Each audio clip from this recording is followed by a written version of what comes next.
Last time we saw this much of Barack Obama on the campaign trail, he was writing a promise of change to the White House.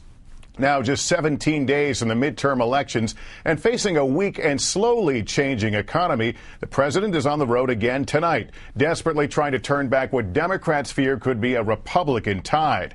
Early voting has already begun in some places, and underscoring just how important the stakes are, both sides have brought out their big-name stars on this critical weekend. NBC's Savannah Guthrie joins us now from the White House. Savannah, good evening. Good evening to you, Lester. The president has started what amounts to wall-to-wall campaigning 8 states over the next 8 days. And if you look at the map, it's clear Democrats are on defense. Are you fired up? The president today in what is usually reliable Democratic territory, trying to reinvigorate the party faithful in Massachusetts. Don't let them tell you that change isn't possible. Don't let them take this country backwards because we did not have the conviction to fight. But even in a friendly audience, the president was interrupted today by AIDS protesters and fired back with a swipe at Republicans. And if they win in Congress, they will cut AIDS funding right here in the United States of America and all across the world. In a tough climate for Democrats, the president is taking nothing for granted. Traveling even to places where the party is doing well, like Delaware on Friday. Don't let them convince you that we have not made progress. We have made progress. In a final frenzied campaign push, today candidates from coast to coast were calling out the party big guns. Rudy Giuliani for Senate hopeful Marco Rubio in Florida.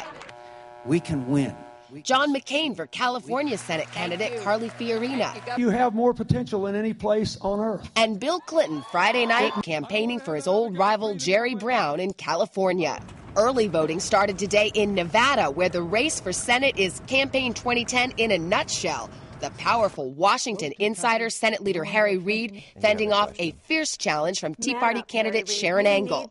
The president will travel west again this week, trying to hold on to California and Washington. If Democrats can keep those Senate seats, they'll keep control of the Senate.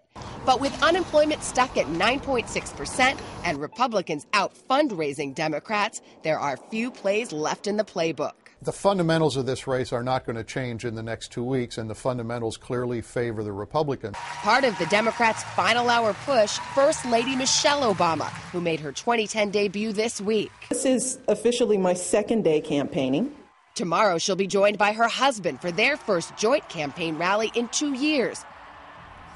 Well, with about 2 weeks to go, Republicans are very optimistic they'll retake the House. The Senate is a longer shot for Democrats. It all comes down to turnout, especially of those so-called Obama surge voters, the first-time voters in 2008, largely young people and African Americans. And that is why, Lester, we see the president hitting the campaign trail so hard. Savannah Guthrie, thanks.